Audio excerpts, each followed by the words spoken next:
Hi everyone, and welcome to this panel about Women in Security career panel. My name is Caroline Solskär and I will be the moderator. I work as a community manager at Detectify and specifically at Detectify Crowdsource. And Detectify Crowdsource is kind of a bug bounty program, but with a little bit of a twist. So instead of targeting specific companies, we are targeting commonly used technologies instead. And my background, I actually started as a sailor when I was 14 years old and did that for 9 years. But after doing that for a while, I realized it was time to do something new. So I started to study business and computer science. And after that, I've been working in the tech industry. And for all of these years, I've always been very interested in working with questions around diversity and inclusiveness in the tech industry and done a lot of work around that. So leading this panel today feels really great. But we're not here to talk about me. I'm joined with 4 amazing women: Aspen Lindblom, Katie Paxton-Fear, Chrissy Morgan, and Alyssa Herrera. I'm really honored to have you guys here, and I thought we could start with just a short presentation where you can tell a little bit about yourself and maybe also why you started with hacking. And I thought maybe Aspen, you could start. Sure thing. I'm Aspen Lindblom. I currently work at CrowdStrike as a threat analyst, and before CrowdStrike, I was working in IT for a couple of years, like 8 years. And I got started into I got interested into security there because I was around for ransomware. It was like a big deal back then. It still is. And we had customers who were just getting hacked. And being in IT, I had no idea how they were getting hacked. And it was just that curiosity of like, how is this happening? That eventually led me to switching to cybersecurity. And that's a very short story of how I got into cybersecurity. Amazing. And Katie, how about you? So I've been doing IT for around 18 years. I started in help desk when I was quite young, but it's only like the last 7 years that I've actually really taken an interest into security research. So I've taken part in CTFs, which have been really useful, massive learning curve.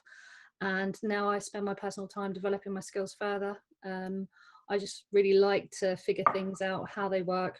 Can I make them do things they're not supposed to? That sort of thing. It's just a real interest and a passion for me, really.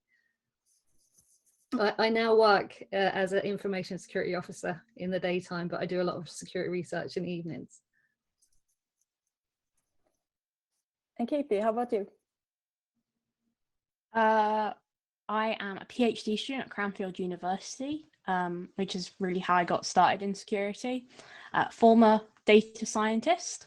And my PhD is about NLP and cybersecurity, so machine learning.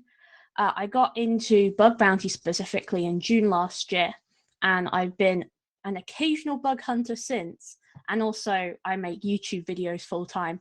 I am still waiting for the Nobel Prize Committee to get back to me for my entry of more hours in the day. So I'm still waiting on hearing back from them. Amazing. Hope they answer soon. And Alyssa. I'm Alyssa. I currently work as a senior security engineer for Zoom. I started bug bounties when I was around 16, but my first, taste of security was around when I was in middle school, playing around the school with laptops and all that.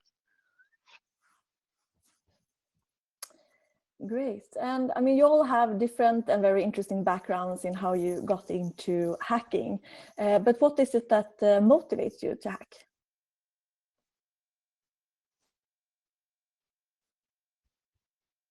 I'll take a step first, or Katie, you were. Go, Aspen.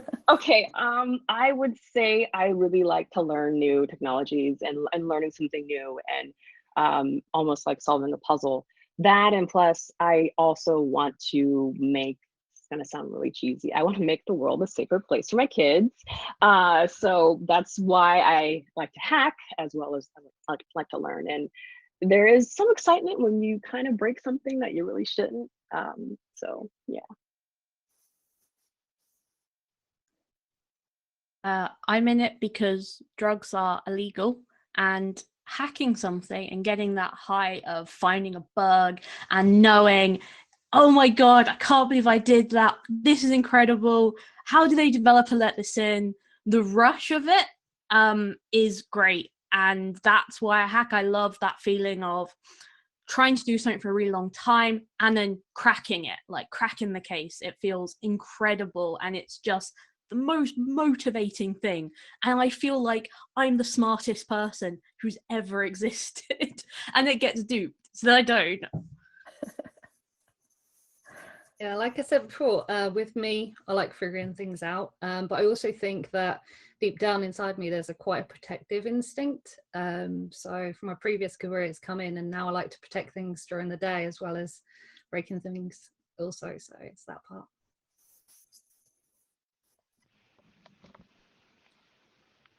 I guess for me, it would be primarily learning, but also, as the other panelists have said, to sort of make the world a better place, as with all these security breaches you always constantly hear in the news and all that. Yeah. And when you approach a company, what do you look for? Anything specific that you think this is a good way to start when you're looking for something, or when you're finding a specific target? Having a For VD me, in place. Safe harbor is always a good start. I don't look for VDI, or what I like to look for is if they have apps or APIs. That's usually, if I see that in the scope, I'm like, done. I'm there. I'm going for it. For me, it's all about communication. I like to work with programs that will work with me, and ones that I know will kind of, especially when I was just starting out last year, one that would be quite friendly if I didn't quite understand everything, and one that would be quite understanding. So for me, it was a lot about finding those programs that want researchers to go and look at them, but also when you do, they're not going to be really dismissive or be like, sorry, you're not a pro, I'm not interested, but far more, being friendly and responsive and being genuinely wanting to work with a hacker instead of just forget they exist until they find a bug.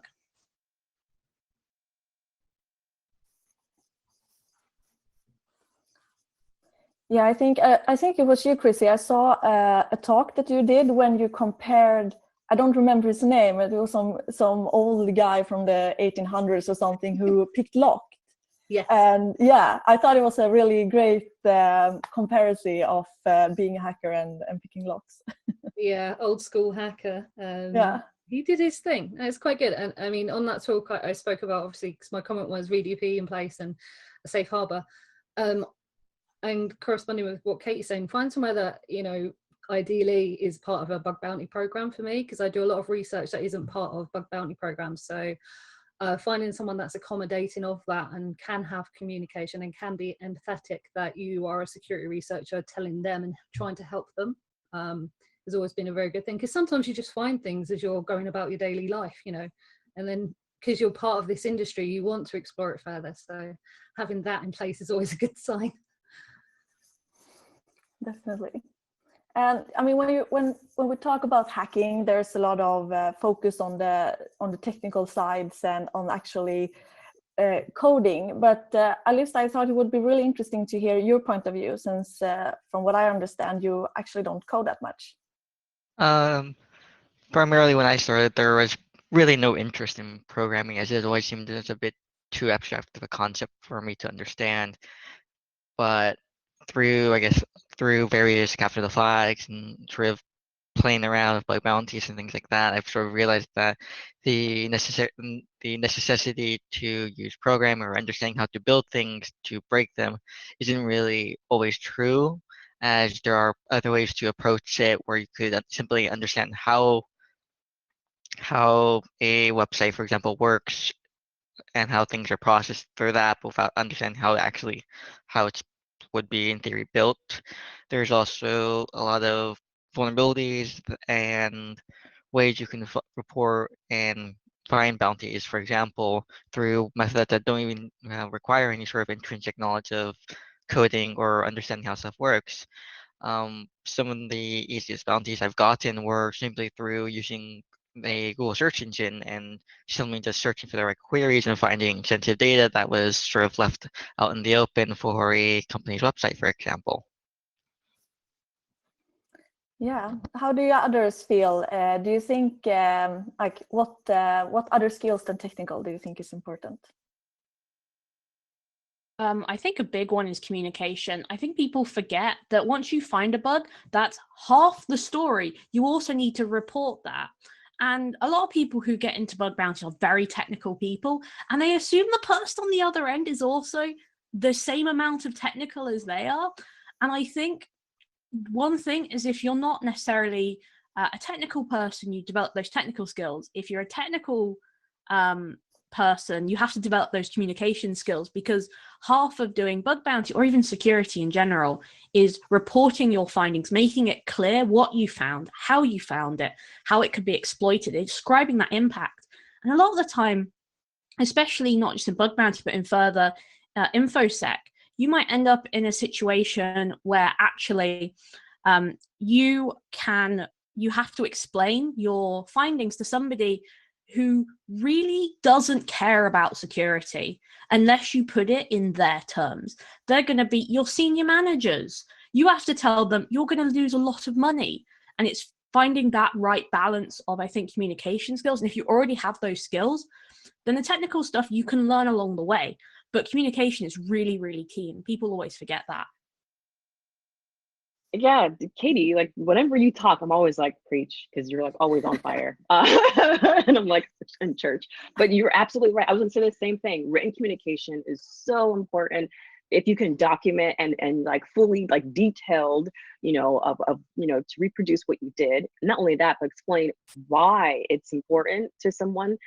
Just like either because you're trying to deliver this to an executive, they have to buy in that this is a problem. And if you can't convey why it's a problem, then they're not going to listen to you, or they're just going to disregard what you say. So yeah, Katie, you're 100% accurate. Yeah, I agree as well. Just to add to that, patience. Patience is very important, because you will find yourself that you may need to wait out for a little while, and having effective communication while you keep up that patience while the process goes on. It's a big skill to master. Definitely. Okay, so let's go back a little bit to you and your specific careers, because you all have very different backgrounds and you do very different things. So what areas do you specialize in, and why? Maybe Chrissy, you want to start, because when we talked about this earlier, you told me that you are now going more in towards hardware hacking and IoT, and I thought that sounded like a really interesting area. Yeah, so I come from a physical security background also. I used to be a bodyguard, and I like things physical, home security systems, alarms, that sort of stuff. And it was one of the main things that actually drew me to doing further research. I started with RFID hacking and continued on from there. And now I'm interested in IoT devices, which brings a whole spectrum of skill sets that you need. So web, mobile, hands-on stuff, embedded systems. You also have the code, the firmware, and it's just so interesting. But it's very therapeutic at the same time, because I love getting a device and then opening it up and then working with it, and I find that very relaxing. It's not like coding, which is sometimes a bit frustrating, but definitely I find it a very diverse area to work in. It always keeps me interested. So yeah, that's me now. How about you, Alyssa? What do you specialize in right now? I guess currently I'm doing more, intelligence gathering type stuff, as that has been sort of been like reconnaissance, sort of intelligence gathering, sort of finding information and data that's not exactly supposed to be out there, and that's sort of been the more interesting stuff I've been playing with recently, as quite a lot of the vulnerabilities I've been finding lately has been a lot of stuff that's sort of data leakages that are not exactly supposed to be out there, or using publicly breached data that's been known for other websites, and using, reusing passwords that have been reused with different companies and things like that, and sort of applying that to, various administrative panels for companies that might not have changed their passwords for things after breach, for example. So that's sort of what I've been focusing on currently. And you, Katie? So like Aspen, I'm a big fan, and anyone who watched my videos will know I'm a big fan of APIs. I used to be, when I was doing data science, it was kind of half my job. The other half was as a developer, so your bog standard web developer. So I know a lot, and almost when I see like an API endpoint, my brain goes into developer mode, and it's like I can understand how I would program that. And to be quite honest, the mistakes I would make programming that. So for quite a lot of it, for me, I really enjoy that, because there's a big challenge there of actually doing things like finding all the API endpoints, because they're not necessarily that obvious. But actually, I really like the kind of being able to piece it together in my mind like a puzzle, and really seeing that full picture view come in, and using my developer skills as well, thinking, oh yeah, that looks weird because I wouldn't do it that way. And this is what I'd expect it to look like, but it doesn't look like that. And then using that knowledge to then find a bug. And Aspen, do you want to share anything that you specialize in as well? So I don't have much experience with web development or developing APIs either, but I'm surrounded by APIs at work. So I clung to that because I was familiar with that, as well as reverse engineering. I reverse engineer malware and scripts for work. And so when I had the opportunity to do that, to learn it with Android apps, because it's easier than iOS at the moment, for me at least. Those are the two areas that I, went for. And then once I realized that, Android apps uses APIs, I was like, no brainer. I just have to go into Android apps. So that's what I focus on. And I probably spend too much time in the learning phase before I start attacking, but I really like to understand how it works, and then I can figure out when it's misbehaving once you understand it. So that's what I focus on. Cool. And I thought we should talk, or Alyssa, do you want to say something? No, okay. I thought we should talk a little bit about interesting vulnerabilities and bugs that you have found. And I was thinking about you, Katie, because I've heard about your first bug that you ever discovered, or it was two of them from Uber. And I thought that sounded as such an achievement, your first bugs, and there were two, and they were at Uber. So could you tell a little bit more about that story? Yeah, I was really fortunate that I got to be a mentee at one of the HackerOne live hacking events in London. And I remember going down on the train, I brought my colleague with me, and I was like, I'm not finding anything. I have no idea what I'm doing. This just sounded like fun. And I was like, I'm not going to find anything. It's fine. And we went in, we had like this tour of Burp. I'd never used Burp before. I had the option to do a cybersecurity course in university, and I turned it down because I thought it would be too difficult. So first time using Burp, I was playing around with a mobile app, and I was kind of just poking at it. And then I realized something, that one of the requests looked a little bit different from how the rest of the other requests looked in the app. And as a developer, that really does set off my brain a little bit. Like, something looking a little bit different to me means that it was implemented differently. So I did that. I was poking it around. I thankfully had a HackerOne mentor with me who was kind of telling me, oh, try this, try this, try this. We have actually found that it was an IDOR, which is a really fancy term, which just means that you can access a resource you shouldn't be able to access. And it was great. And the problem we had then was, okay, how can we exploit this further? And I was just playing around in the app and taking a lot of different requests, and thought, oh, I'll make that number 00000. I'll make it 2 million. And it worked. And I managed to like change some pricing stuff. So not only could I like do the initial IDOR, but I could also mess around with some number and quantities. And then it was like, okay, what if I made that negative? And then Uber owes me lots of money. And that also worked. And oh my God, we were literally, so I did that. I was like, oh my God, I can't believe I found my first bugs. So we get to like the very last, and we're talking here, the last 5 minutes of the live hacking event. And me and my mentor are both stressed out, and we're trying to write up the report. I have no idea how to write a report. We're trying our best. Literally, we submit the report 1 minute before submissions close. And I'm shaking. I'm shaking so much that I can't even think. He has to go have a cigarette because it's just been way too stressful for him to deal with. And we finally calmed down. And then one of the like people running the event came up to us and had a laptop in his hand. And I was like, what? And he's like, I'm giving you a bug. And I exploded in happiness. That was the best feeling ever. I was like, oh my, no, no, this is not happening. I don't know if they're particularly interesting bugs technically, but for me, that was like the highlight of 2019 for me. Yeah. And I mean, that's always like, I remember, because I did a lot of social engineering before, and I remember the first time I entered like a building and got into it, I was like, I'm here, I'm actually in. And I'm an elite hacker now. Yeah, exactly. I'm buying the black hoodie. Yeah, I've done exactly. it. Yeah. It's such a great feeling. Amazing. So how about you others? Do you have any particular, I mean, it doesn't have to be like the coolest bug, but a memory that really, wow, that was a great moment. Some of the stuff that I work on stuff that other people have already established vulnerabilities. So you'll find things like default credentials and stuff like that.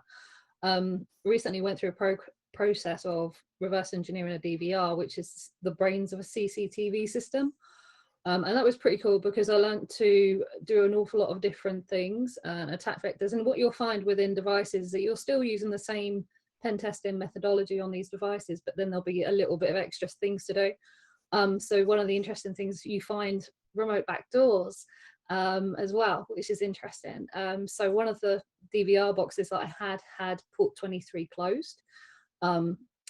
I had to walk away from the device, and that was at Christmas. And then a couple of months later, a very talented researcher, Vlad, found a way that you could pop it back open.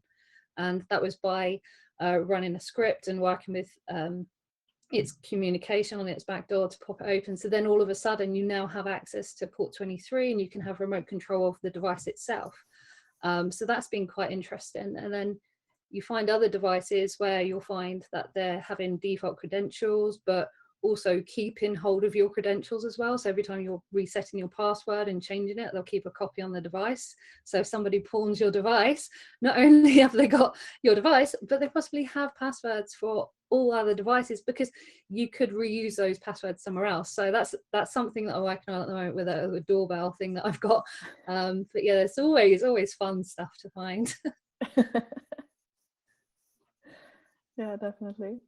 How about you, Aspen? Do you have anything particular in mind? Yes, it was outside of HackerOne, and I can't go into too much details, but it was an API IDOR where, I had 2 separate accounts, and I was like, can I access data from account ABC to, CDE or whatever? And I could access the data, and I could even delete their data. And that was not good. But that was it. It was outside HackerOne, and that's it was really exciting when I found that out. Like, yeah, I love API IDORs. It's my first one, and my first spray one, I couldn't like publicly talk about it or go into details about it. But that's my only thing to say recently. Amazing. And you, Alyssa, do you have anything that comes to mind? It's not exactly a like vulnerability report or whatever, but it's a vulnerability I worked on for cktivityCon. With the post-secure vulnerabilities that were first talked about by Orange Sai, the entirety of the vulnerability, like the actual exploit details, weren't actually released at the time. But I sort of found it interesting enough to want to actually collaborate with some other security researchers to, well, figure out how the actual exploit works. And this sort of led on this several-day journey of not only like reverse engineering, post-secure like files and things like that to understand how it all works to further find the vulnerability and how to actually exploit it. This sort of led to, developing tools to exploit this vulnerability automatically without any much effort. And this sort of led to just reporting on numerous vulnerability platforms at the time as though the vulnerability was patched many, many months ago, it was still vulnerable, and many websites have never actually fully updated either. And that's sort of one of the things with vulnerability programs in general, and I guess bug bounties too, is that a lot of companies will not exactly update stuff as they should be. And even old vulnerabilities, and you can even find websites that are still running very outdated WordPress instances or plugins that should have been updated a long time ago. And these sort of vulnerabilities are also very occurrent alongside the actual web applications they have that might be vulnerable to their own developed vulnerabilities and things like that.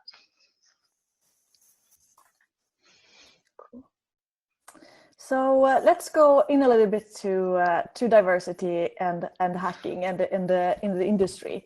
When we talked a little bit earlier, you, Chrissy, started to talk about the differences when going from one industry into another, and I think many of us have experience with that. So can you tell a little bit more about your experience with that? Yeah, sure. So I've always worked in male-dominated industries, and one of them has been when I used to be a bodyguard. Now, coming from an industry where physical attributes do matter, whether you're a male or a female, it's going to have a physical ramification on your abilities and how you do things. It's interesting, within that industry, the women and myself were more respected because we were able to do the same job. And moving into InfoSec, I didn't feel any different. I didn't see myself as a minority or in any sort of negative way. I've always just cracked on and got the job done. But one thing that I did notice is that we're in an industry where physical attributes don't really matter, because the only thing that we do share and what we need to use is our brain. So I think with that in mind, we need to promote more inclusivity. What are the things that tie us together? What are the things that bind us, as well as diversity as well? And I think that would help. Absolutely. What do others think about this? And I mean, it could be both like things that are important to think about, but also positive things with being a woman in hacking or in tech. When we have discussions about diversity and inclusivity, I think we get lost a little bit in this idea that we should be inclusive because it's a good thing to do, like it's a societal good. And that's absolutely true. Like, not having women being able to enter a certain field because of something that they can't change, even if they're just as qualified as their male counterparts, is bad. But more importantly, it's good business. When we think about bug bounty and security, we need people who think differently. We don't want people who all think the same, who have that same life experience, because they can't find interesting security vulnerabilities. They'll all find the same thing. So having that diversity, the geographical diversity, gender diversity, any kind of diverse way of thinking, people have different life experience, they're going to find interesting stuff because they all have this different way of thinking.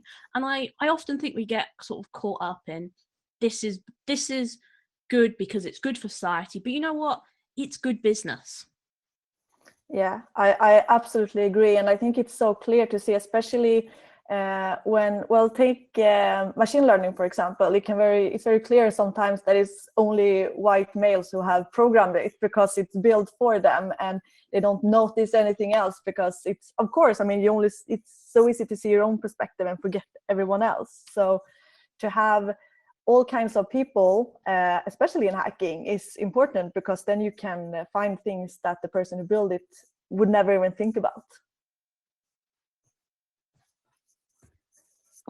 Yeah, I also come from I work in a male-dominated industry as well. I've always have been, and I always find that not just diverse in terms of gender and ethnicity, but also backgrounds and where you are in the world.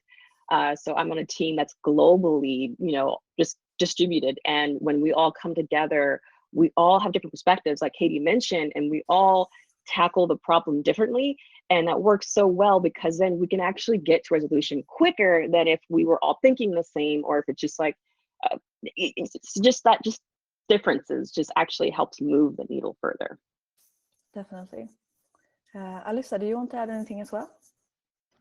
It's something I've noticed when I first started in the bug bounty industry, there wasn't really many women in the field or bug bounty in itself, and part of the reason why I actually got into the field was primarily to at least in some way be a role model for other women in the field that was at the time still very much blossoming at the time. And looking at it now with many women in the field now and quite a lot of diverse events that are, you know, showcasing women or helping other women get into the field is quite something very, very wonderful to see. Yeah, absolutely. So we're actually, unfortunately, starting to run out of time. If I could choose, we could continue the entire day. But I thought it would be nice if you all could leave the people who are listening with some great advice. Or, I mean, one thing that we didn't even touch upon was networking and how to actually get out there. So maybe you also have some short advice on like a great conference to go to, or a great community to go into, apart from, of course, HackerOne and Detectify. Any last words? I'd like to pick up on the networking part.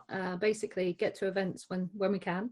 If you can't go to the in-person stuff, attend the online events, because it's the friendships and the bonds that you make where you will find that you're accelerating your learning, and you can make, you know, good bonds that would actually help you career-wise. But just for getting to know the experts in the area, and they're happy to help you as well. There's some really good guys within the bug bounty scene and outside who are more than happy to help you along the way. So yeah, networking is very important. My number one advice when it comes to learning something, like in bug bounty specifically, is what I'm going to focus in on, is there are 3 steps to being a bug bounty hunter. Number 1 is to learn the tools. Number 2 is to learn the vulnerabilities. And number 3 is to know where to find them. Those are the 3 things you need to learn if you want to do this. And you can find all of that for free online. You don't need to pay. If you work better videos, if you prefer kind of live streams, there is something out there for you. Just focus on those 3 things: tools, vulnerabilities, how to find them, and how to exploit them. My advice would be, don't compare yourself to anyone else. You know, it's gonna sound another cheesy thing. It's a marathon, not a sprint or race, you know, and during bug bounties, it's a learning process, and there's like a learning curve where, like, you know, you're going really good and then you dip a little bit and you're in the valley of despair where you think that you know nothing and that you question your whole life choices. Don't give up when you get there. Keep going, because in that despair, you're actually learning and you're growing. So don't give up.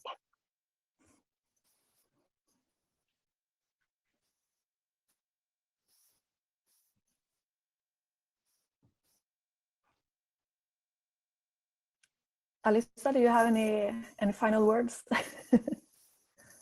Yes, the main thing is just be persistent, be willing to collaborate, be willing to ask for help from others. Primarily just be willing to push yourself and be willing to strive for what you think you can't do, because you might end up surprising yourself. Definitely. So thank you so much, Aspen, Katie, Chrissy, and Alyssa. It's been so interesting to listen to you, and I hope that everyone who listened feels the same, because I felt I learned a lot and got really, really inspired. So thank you so much.